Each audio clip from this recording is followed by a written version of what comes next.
Imagine a city so powerful that it rivaled Rome itself, controlling the most lucrative trade routes across the Mediterranean. A civilization born from the hands of the Phoenicians that grew into an empire, challenging the greatest powers of antiquity. This is the story of Carthage. Founded in the 9th century before Christ, Carthage emerged as a Phoenician colony in North Africa.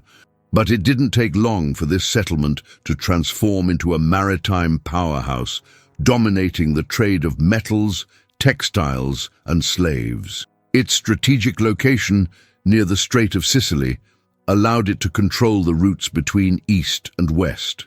This immense power, however, would not go unnoticed by Rome, leading to one of the greatest conflicts of the ancient world, the Punic Wars. The clash between these titans would reshape the Mediterranean world forever. Picture Hannibal crossing the Alps with war elephants, Roman fleets burning on the horizon, and the ultimate fate of an entire civilization hanging in the balance. These weren't just battles. They were epic confrontations that determined which power would shape the course of Western civilization. When you walk through the ruins of Carthage today, you can almost hear the echoes of merchants haggling in bustling markets, sailors bringing news from distant shores, and the whispers of a civilization that almost changed history's course. Had just a few battles gone differently, we might all be speaking a Punic language instead of living in a world shaped by Roman legacy. If you love history and want to unravel the mysteries of the great empires like this video, subscribe to the Legacy of Empires channel and don't miss a single episode. Join us as we journey through time to discover how Carthage rose from humble beginnings to become the Mediterranean's greatest trading empire, and how it all came crashing down in flames. The story of Carthage begins with a journey across the Mediterranean. Around 814 before Christ, bold colonists from the Phoenician city of Tyre, in what is now Lebanon, set sail to establish a new trading post on the North African coast. According to legend, their leader was a woman named Dido, who cleverly negotiated with local tribes for land, asking only for as much territory as could be covered by an ox hide. The shrewd princess then cut the hide into thin strips, creating a perimeter large enough to encircle an entire hill, a fitting beginning for a civilization that would become known for its cunning and commercial ingenuity. These Phoenician settlers called their new home Carthage, literally new city, which the Romans later came to call Carthage. The Phoenicians were already legendary sailors and traders, masters of navigating by the stars, with merchant networks stretching from the Levant to beyond the Pillars of Hercules, what we now call the Strait of Gibraltar. Carthage inherited this maritime expertise, but expanded upon it in ways its mother city could never have imagined. While maintaining close ties to their Phoenician roots, the Carthaginians developed their own distinct culture. They worshipped Phoenician gods like Baal Hammon and Tanit, but their religious practices evolved differently from their ancestors. Their language, Punic, remained Phoenician in origin, but developed its own characteristics over centuries. Think of it as similar to how American English has diverged from British English, recognizably related, yet with its own flavor and nuances. What truly allowed Carthage to flourish was its prime location. Situated on a peninsula with natural harbors on the narrowest point of the Mediterranean, where ships could easily control passage between the eastern and western halves of this inland sea, Carthage was perfectly positioned to become a commercial superpower. They built spectacular harbor facilities, including a circular military port that could house 200 warships, with a central island administration building from which harbor masters could oversee all activities. As Phoenician influence in the Mediterranean declined following conquests by the Assyrians and later the Persians, Carthage stepped into the power vacuum, establishing itself as the inheritor of Phoenician commercial traditions. They expanded aggressively, founding colonies across North Africa, southern Spain, Sardinia, and western Sicily, creating a trade network that made them fabulously wealthy. Their ships carried silver from Spain, tin from Britain, ivory from Africa, and purple dye, the famous Tyrian purple that was worth more than its weight in gold, throughout the known world. Did you know that Carthage's most shocking military innovation came from the most unlikely source? While we often picture war elephants charging across the Alps with Hannibal, the Carthaginians weren't the first to use these massive beasts in battle. They actually adopted this practice from the Eastern kingdoms, particularly from their encounters with Pyrrhus of Epirus. These weren't the larger African elephants you might be picturing, but rather North African forest elephants, a now extinct, smaller species. Carthaginian trainers called these animals Lucanian cows, a peculiar name that confused their enemies who had never seen elephants before. These massive creatures served not just as living tanks, crushing enemy formations, but as psychological weapons. The sight, smell, and trumpeting of these unfamiliar beasts was enough to send horses into a panic and break enemy lines before battle even began. Yet managing war elephants presented enormous challenges. Each animal required nearly 300 pounds of food and 30 gallons of water daily. During Hannibal's famous Alpine crossing, most of these magnificent creatures perished from cold and the treacherous mountain paths. A logistical nightmare that demonstrates both the brilliance and the extreme measures Carthage was willing to employ in its quest for dominance. Few figures in ancient history inspire as much awe and fascination as Hannibal Barca. Imagine a 9-year-old boy standing beside his father at a temple altar in Carthage, placing his small hand upon the sacred flames and swearing an oath of eternal hatred toward Rome. This wasn't just childish posturing. This solemn vow would shape not only his life, but the course of Mediterranean history. Born into a prominent Carthaginian military family around 247 before Christ, Hannibal was the son of Hamilcar Barca, a respected general who had fought against Rome in the First Punic War. The name Barca itself meant lightning or thunderbolt, a fitting description for a family that would strike fear into the heart of the Roman Republic. From his earliest years, Hannibal was groomed for military leadership, educated in Greek literature and philosophy, while also receiving rigorous physical and tactical training. When Hannibal assumed command of Carthaginian forces in Spain at just 26 years old, he didn't waste time. Understanding that Rome's strength lay in its ability to fight wars on its own terms and territory, he made a decision that would stun the ancient world. He would bring the war directly to Italy. This meant undertaking one of the most audacious military maneuvers in history, crossing the towering, snow-capped Alps with an army of nearly 50,000 men, numerous horses, and 37 war elephants. The Alpine crossing in 218 before Christ was nothing short of miraculous. As his army climbed higher, the air grew thinner, temperatures plummeted, and narrow mountain paths barely wide enough for a single soldier became treacherous with ice and snow. Local tribes ambushed them at every opportunity, rolling boulders down on the column from above.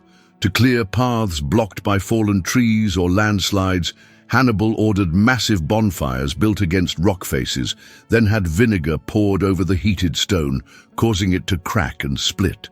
By the time his army descended into the Po Valley of northern Italy, it had been reduced to about half its original size. But the psychological impact of this seemingly impossible achievement was immeasurable. Rome was terrified. What made Hannibal truly exceptional wasn't just his boldness, but his tactical brilliance. At Lake Trasimene, he lured an entire Roman army into a narrow passage between the lake and the surrounding hills, where his troops waited in concealed positions. When the signal was given, they descended upon the surprised Romans, slaughtering thousands while barely suffering losses themselves. The water of the lake reportedly turned red with blood. But it was at Cannae where Hannibal's genius reached its peak. Facing a Roman force nearly twice the size of his own, 80,000 Romans against his 40,000 men, Hannibal employed a tactic that military academies still study today: The double envelopment. He positioned his weakest troops at the center, instructing them to gradually give ground when the Romans attacked. As the Roman center pushed forward, believing they were winning, Hannibal's stronger wings held firm, then curved inward like a massive pair of pincers, completely surrounding the Roman army. What followed was not so much a battle as a slaughter. Nearly 70,000 Romans died that day, one of the deadliest single days of combat in all of military history. So many gold rings were taken from fallen Roman nobles that Hannibal sent bushels of them back to Carthage as proof of his victory. After Cannae, most of southern Italy defected to Hannibal's side. He now controlled much of the peninsula and had destroyed the equivalent of 8 Roman legions. Yet here lies the great paradox of Hannibal's campaign. Despite winning battle after battle, he never captured Rome itself. Some of his officers urged him to march on the capital immediately after Cannae, with the famous line, "You know how to win a victory, Hannibal, but not how to use one." Why didn't he? Historians have debated this question for centuries. Hannibal himself apparently said, "I was not sent to fight against Italians, but for Italians against Romans." His strategy may have been to isolate Rome by turning its allies against it, rather than attempting a direct assault on the heavily fortified city. He also lacked siege equipment and reinforcements from Carthage, whose leaders were often reluctant to fully support his Italian campaign. For 16 years, Hannibal remained undefeated on Italian soil, moving his army freely throughout the peninsula. But Rome showed an incredible resilience, raising new armies and adopting a strategy of avoiding direct confrontation while attacking Carthaginian interests elsewhere.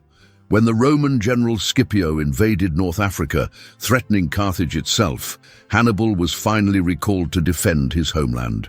At the Battle of Zama in 202 before Christ, Hannibal faced Scipio on African soil. For the first time, he met a Roman general who could match his tactical skill, one who had studied and learned from Hannibal's own methods. Without his veteran troops and with elephants that Scipio neutralized through clever formation tactics, Hannibal suffered his first and final defeat. Could Hannibal have defeated Rome completely? Perhaps if he had received proper reinforcements after Cannae, or if he had marched on Rome when they were at their weakest. But the Romans had something that proved more valuable than any single battle victory: an unwavering determination and an ability to learn from their defeats. As one Roman statesman put it, "We may lose many battles, but we will win the war." What makes Hannibal's story so compelling isn't just his tactical brilliance or his daring Alps crossing. It's that he came tantalizingly close to changing the entire course of Western history. Had Rome fallen to Carthage, our world today might look unimaginably different. Instead of Latin-based languages, we might speak tongues derived from Punic. Instead of Roman law as the foundation of Western legal systems, we might have inherited Carthaginian traditions. The ancient world truly hung in the balance during those 16 years when a military genius named Hannibal Barca brought mighty Rome to its knees. Imagine two titans locked in a deadly embrace, struggling for dominance across the azure waters of the Mediterranean. For over 100 years, Rome and Carthage engaged in what might be history's first true world war, a series of 3 epic conflicts known as the Punic Wars that would ultimately determine which power would shape Western civilization.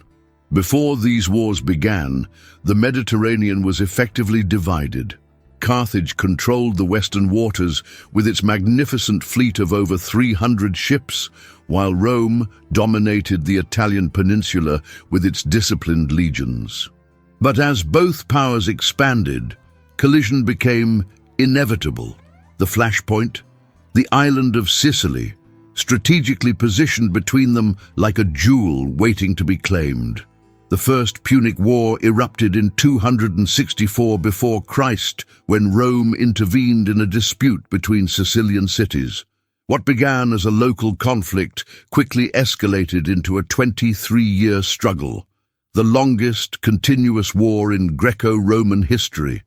Rome, primarily a land power, found itself needing to challenge Carthage at sea. In a remarkable feat of determination, the Romans constructed a fleet of over 100 warships in just 2 months, using a captured Carthaginian vessel as a template. They even invented a new weapon called the corvus, a boarding bridge with a spike that locked onto enemy ships, allowing Roman soldiers to board and fight as if on land.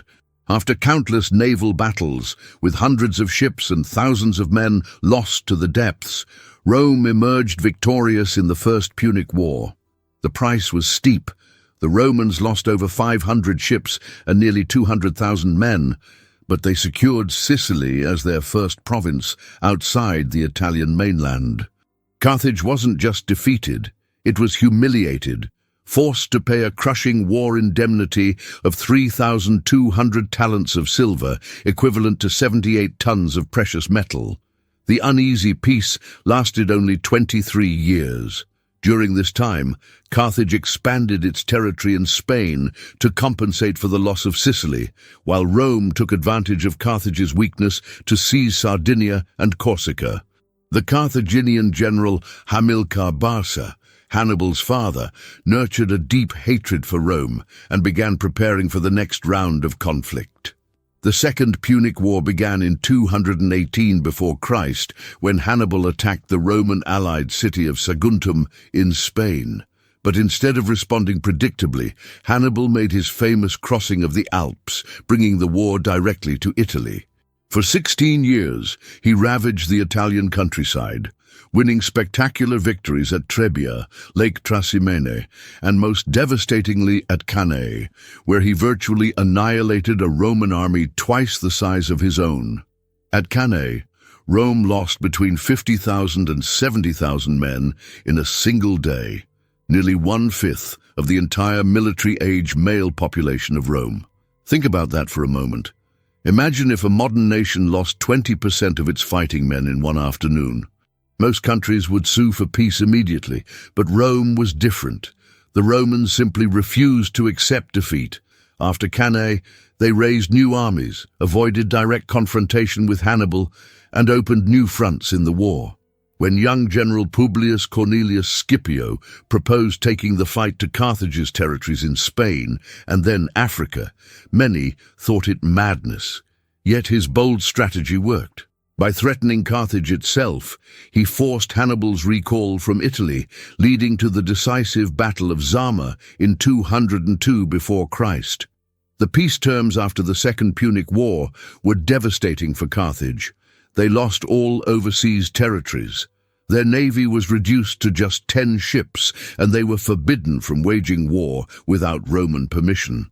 They became, in effect, a client state of Rome. Yet even this was not enough for some Romans. The elder statesman Cato the Censor ended every speech in the Roman Senate, regardless of the topic, with the infamous phrase, "Carthago delenda est," or "Carthage must be destroyed." His obsession eventually bore fruit. The Third Punic War, beginning in 149 before Christ, was less a war and more an execution. Though Carthage had scrupulously observed the peace terms for 50 years, Rome manufactured a pretext for war. The conflict lasted just 3 years, culminating in the total destruction of Carthage in 146 before Christ. Roman soldiers went house to house, slaughtering or enslaving the entire population of nearly 500,000 people. The city was burned for 17 days, and legend holds that the Romans plowed salt into the earth so nothing would grow there again. The Punic Wars transformed the Mediterranean world. Rome evolved from an Italian city-state into an empire spanning 3 continents. They adapted Carthaginian agricultural techniques, shipbuilding methods, and even aspects of Carthage's commercial practices. Latin replaced Punic as the lingua franca of the Western Mediterranean. Most importantly, these wars forged the Roman character. Their stubborn resilience, tactical adaptability, and ruthless determination to prevail at any cost became defining national traits that would help them conquer the known world. So did you know that Carthage used war elephants in their battles? These massive beasts struck terror into Roman hearts, though the Romans eventually developed clever tactics to counter them, including simple but effective tricks like leaving wide lanes in their formations for elephants to pass through harmlessly. If you're enjoying this video, please like, share and subscribe to the Legacy of Empires channel for more incredible stories like this one. And tell us in the comments, do you think Carthage could have defeated Rome if Hannibal had received more support from his homeland? The entire course of Western civilization might have been different if just a few key decisions had gone another way. Long before Rome became synonymous with wealth and power, there was Carthage, a commercial empire whose economic might made it the envy of the ancient world. While Rome was still a collection of settlements on 7 hills, Carthaginian merchants were already crisscrossing the Mediterranean, amassing fortunes that would have made even the richest Romans of the time gasp in astonishment.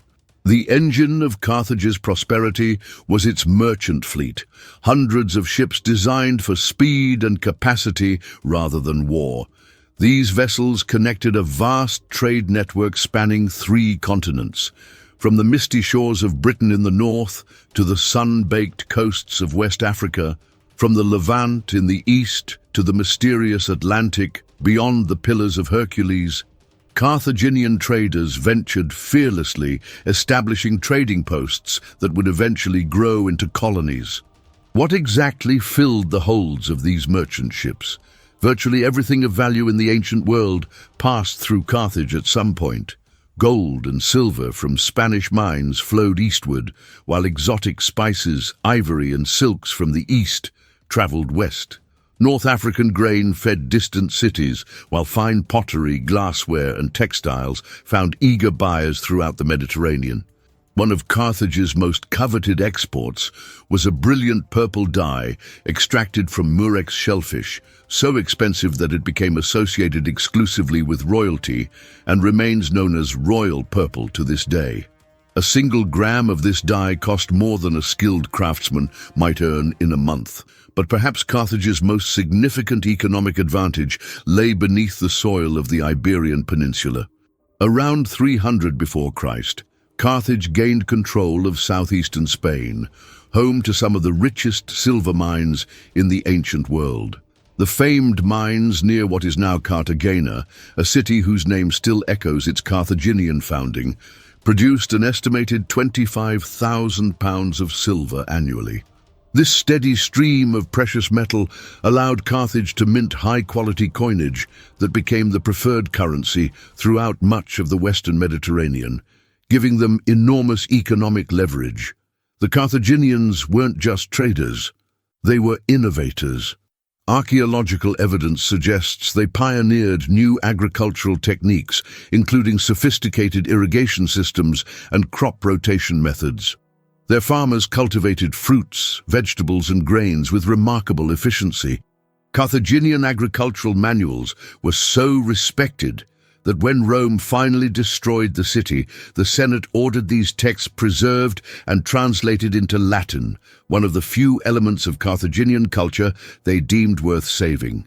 Slaves also formed a crucial component of the Carthaginian economy. Captured in wars or purchased from foreign markets, slaves provided the labor that powered everything from silver mines to agricultural estates. Carthage itself became one of the primary slave trading hubs in the Mediterranean, with human beings bought and sold like any other commodity. Wealthy Carthaginian homes might have dozens of slaves, while the mines and large estates employed thousands. This reliance on slave labor, though morally repugnant to modern sensibilities, was the dark foundation upon which much of ancient wealth was built, not just in Carthage, but throughout the ancient world. The city's wealth was reflected in its urban landscape. Travelers described multi-story buildings rising in terraces up the hills surrounding its harbors. The homes of elite merchants featured mosaic floors, painted walls, and imported luxuries from across the known world. Public spaces were adorned with statues and monuments, while temples dedicated to gods like Baal Hammon and Tanit gleamed with gold and precious offerings.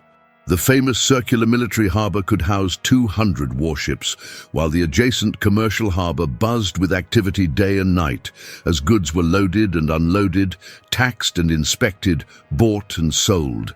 Carthage's economic system wasn't just impressive for its time, it was centuries ahead of its competitors. While other ancient powers relied primarily on conquest and tribute for wealth, Carthage built a diversified economy based on trade, manufacturing, resource extraction, and agriculture.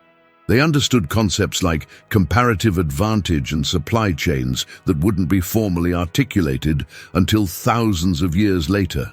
They created a monetary system that facilitated trade across cultural and linguistic boundaries. In many ways, Carthage represented the world's first truly capitalist empire.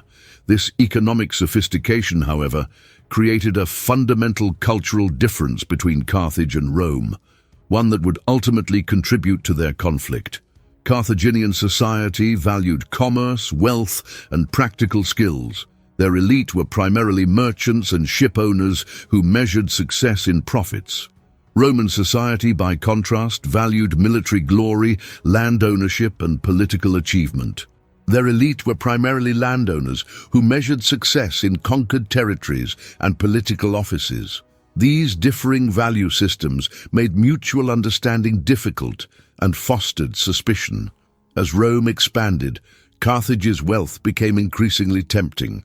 Roman writers described Carthaginian prosperity in terms that mixed admiration with envy and moral condemnation. They portrayed Carthaginians as decadent, crafty, and untrustworthy, stereotypes that often attached to successful trading peoples throughout history. The Romans coveted not just Carthage's territories, but its commercial networks, tax revenues, and resource-rich colonies. Perhaps most importantly, Rome recognized that economic power inevitably translates to military power.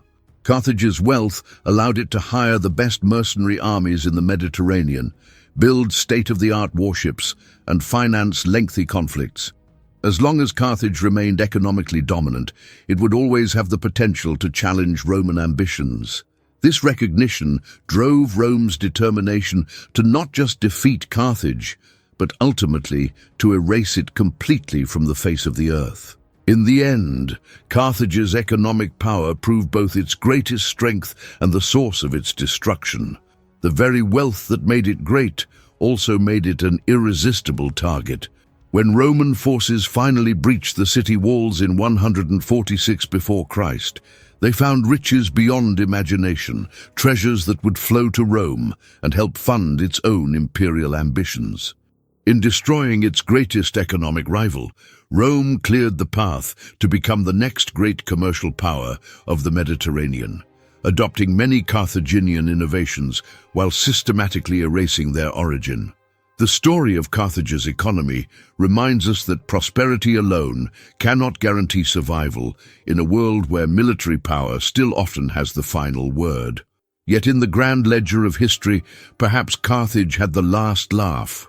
Their economic innovations, from agricultural techniques to trading practices, outlived their city and were absorbed by the very empire that destroyed them, quietly shaping the development of Western civilization long after Carthage itself had been reduced to ashes. The year 146 before Christ marked one of history's most devastating acts of urban destruction. After a brutal 3-year siege during the Third Punic War, Roman forces under General Scipio Aemilianus finally breached the walls of Carthage. What followed was not merely a military victory, but a deliberate act of cultural annihilation that would echo through the centuries. For 6 days and nights, Roman legionaries fought street by street, house by house, through the once magnificent city. Carthaginian defenders contested every inch, building barricades from furniture and fallen masonry, fighting with desperation as they were pushed back toward the citadel of Byrsa at the city's heart. Women cut off their long hair to make bowstrings when supplies ran short. Children joined the desperate defense, knowing what awaited them if the city fell. On the seventh day, 50,000 exhausted survivors, the last remnants of Carthage's 500,000 inhabitants, surrendered and were immediately enslaved. Only when the fighting stopped did the true horror begin. Under direct orders from the Roman Senate, Scipio methodically demolished the city. Buildings that had stood for centuries were pulled down stone by stone. Temples were desecrated, statues toppled, and wells filled with rubble. Then the Romans set fire to whatever remained. The blaze burned for 17 days. Eyewitnesses described flames visible from ships 100 miles out to sea, a funeral pyre for a civilization. When the fires finally died, Roman engineers went to work, systematically leveling any remaining structures until nothing stood above knee height. Popular legend holds that the Romans then plowed salt into the soil to render it forever barren, the ultimate act of vindictiveness, ensuring that not even plants could survive where Carthage once stood. While modern historians debate whether this actually happened, the symbolic power of this story reveals the depth of Roman determination to erase their greatest rival from existence. The destruction of Carthage was so complete that today, archaeologists struggle to find traces of the Punic city beneath Roman, Byzantine, and later construction. Only fragments remain of a civilization that once dominated the Western Mediterranean, a broken mosaic here, a tomb inscription there, humble clues to former glory. Yet despite Rome's best efforts, they could not extinguish the legacy of Carthage. Like a cultural phoenix, elements of Carthaginian civilizations survived, sometimes in surprising ways. Consider the curious case of Mago's agricultural treatise. Among the few items spared from Carthage's libraries was a 28-volume work on farming by a Carthaginian writer named Mago. So valuable was this text that the Roman Senate specifically ordered it translated into Latin.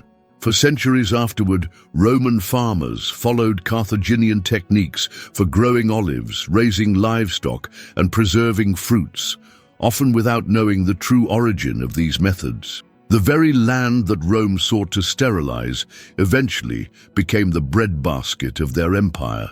Within a century of destroying Carthage, Romans had established their own colony on the site.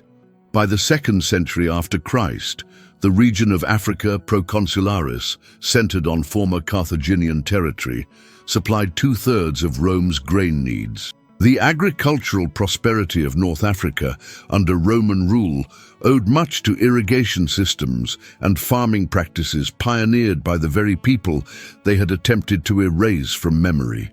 Carthaginian religious influences persisted as well. The goddess Tanit, beloved in Carthage, transformed and survived as a cult figure. Elements of her worship blended with that of Roman Juno and later influenced early Christian practices in North Africa. St. Augustine, perhaps the most influential Christian theologian after Paul, grew up in Roman North Africa, surrounded by cultural echoes of Carthage that colored his understanding of faith and spirituality. In the realm of navigation and shipbuilding, Carthaginian expertise became part of Mediterranean maritime tradition. Their techniques for celestial navigation, harbor construction, and ship design were adopted by successive seafaring peoples. The tradition of mounting a horse's head on ship prows, a Carthaginian practice thought to ensure swift passage, continued for centuries. Even the term admiral has Phoenician Punic roots, deriving from Amir al-Bahar, meaning commander of the sea. Perhaps most ironically, Rome itself was transformed by its victory. The massive influx of Carthaginian wealth, gold, silver, art, and enslaved specialists accelerated Rome's transition from republic to empire. Traditional Roman values of austerity and civic virtue began to erode as unprecedented riches poured into the city. The immense fortunes made by generals and politicians during the Punic Wars created new social tensions. Many historians mark the destruction of Carthage as the beginning of Rome's moral decline, a victory that carried within it the seeds of Rome's own eventual downfall.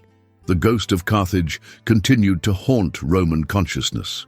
In the centuries that followed, numerous Roman writers used Carthage as a cautionary tale or a nostalgic reference to a worthy adversary. Virgil's Aeneid, Rome's national epic, features the tragic Carthaginian queen Dido as one of its most memorable characters. When Virgil needed to create a sympathetic enemy for his hero Aeneas, he turned not to a fictional character, but to the founding legend of Rome's greatest rival. Even in death, Carthage achieved a kind of immortality. The very thoroughness of its destruction transformed it into a powerful symbol. Carthaginian peace became shorthand for an unnecessarily harsh settlement imposed on a defeated enemy. When 20th century politicians warned against punitive post-war treaties, they invoked Carthage as an example of how destroying an enemy completely can have unintended consequences.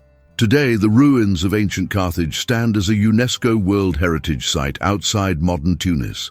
Tourists wander amid the remnants of Roman buildings, often unaware that beneath their feet lie the scattered, fragmentary remains of an earlier civilization that might have changed the course of Western history had a few battles gone differently.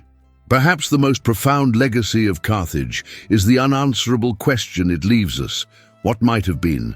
How might history have unfolded if this mercantile, seafaring civilization had prevailed over martial Rome? Would we speak languages derived from Punic rather than Latin? Would our legal systems reflect Carthaginian commercial law rather than Roman civil law? Would our cultural values emphasize trade and prosperity over conquest and glory?